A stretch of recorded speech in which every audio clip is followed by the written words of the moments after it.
बिस्मिल्लाहिर्रहमानिर्रहीम। अस्सलामुअलैकुम। आज की मेरी इस वीडियो में आप जानेंगे कि हलाल के लुक़्मे की लज्जत क्या होती है। आज फिर घर पर सब्ज़ी पकी थी और मेरा दिल बर्गर खाने को था।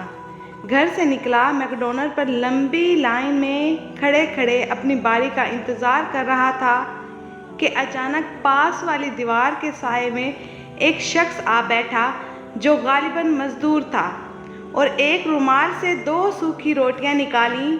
रोटियां खोली तो अंदर हरी मिर्च का अचार था। सामने रोटी खोल कर रखी और हाथ उठाकर दुआ मांगी और निवाला तोड़ा। मैं उसे गौर से देखने लगा। उसके हर लुक़मे पर, उसके चेहरे पर एक अजीब खुशी और शुक्र महसूस हो रहा था। इतने में एक और मज़दूर आकर उसके पास दीवार के साए में बैठ गया और अपने रुमाल से रोटी निकाली, लेकिन उसकी रोटी में अचार भी ना था। तब उस पहले मज़दूर ने खाते हुए अपनी रोटी का अचार उसकी तरफ बढ़ा दिया। उसकी बढ़ाकर कहा, मेरा पेट फुल हो गया था। अच्छा किया जो तुम अचार नहीं लाए, वरना मेरा ज़ाया हो जाना था। बस ये वो आखिरी अल्फाज थे जो मैंने गौर से सुने भी और देखे भी। इतने में आवाज़ आई, जी सर, आपका आर्डर क्या है।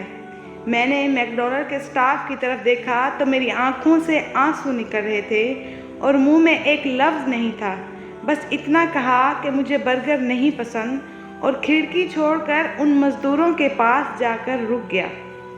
मुझे सर पर खड़ा देखकर वो दोनों बौखला गए। एक ने कहा, बाऊजी अभी चले जाते हैं, बस रोटी खाने छाँव में बैठ गए, और मेरी आंखों से टप टप आंसू बहने लगे। मैंने उनके पास घुटनों के बल बैठकर कहा, क्या आप अपनी रोटी से मुझे एक नवाला दोगे। उसने पूरी रोटी ही मेरी तरफ बढ़ा दी और झट से एक पुरानी सी बोतल खोलकर अपना पानी भी मेरे आगे कर दिया। मैंने एक नवाला अचार के साथ जो मुंह में लिया, काश मेरे पास अल्फाज होते कि इस दुनिया के सब खानों से लजीज लुक़मा था।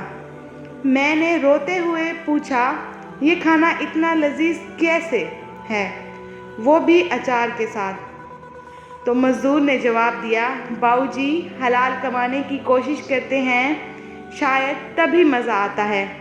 रूखी सूखी खाने का भी मुझे नहीं याद मैंने कितने लुक़मे लगाए उसके बाद उसकी रोटी के।